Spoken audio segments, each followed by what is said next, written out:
Mike did come over to apologize, and he gave me money for cleaning my car. And it was way more than enough. I was able to actually pay my rent a little bit earlier. I went in the house to get my keys, to take my car to be cleaned. And that's when I saw it. It was Patty. She was on TV at the University of Deauville. She called it her training day tour, where she was going to train the youth, is what she said. Carol came and knocked on my door.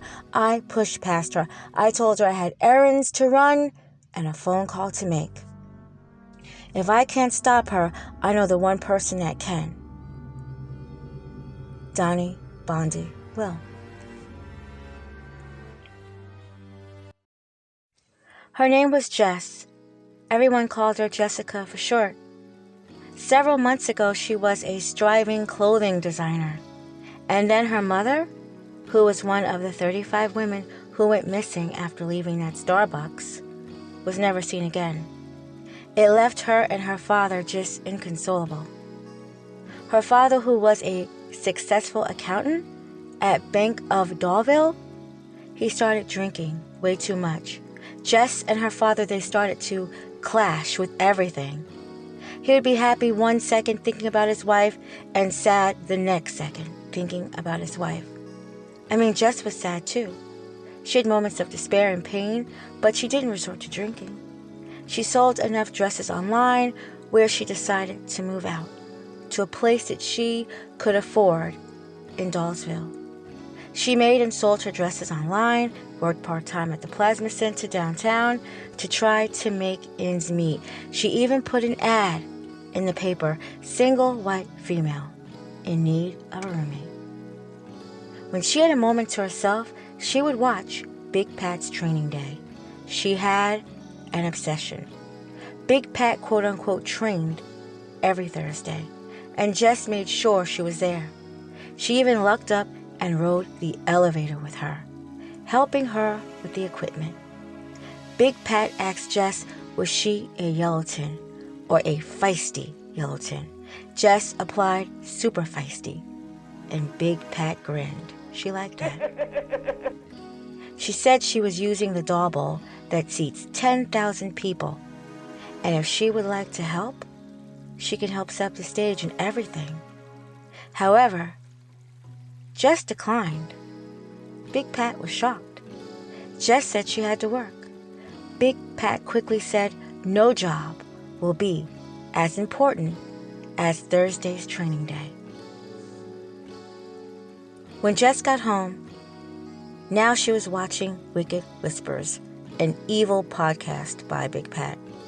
Jess would doze off listening to Pat's unsettling voice and wicked howl, but she was obsessed. And of course, she would be there Thursday night.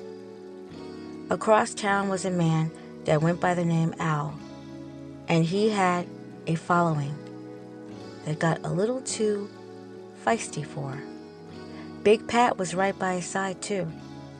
He served 4 years in prison for almost beating a fellow Yellowton to death. Not one phone call, letter, or visit from Pat. Instead, she took over his training, and Owl became obsessed. He would be there Thursday, too, for sure.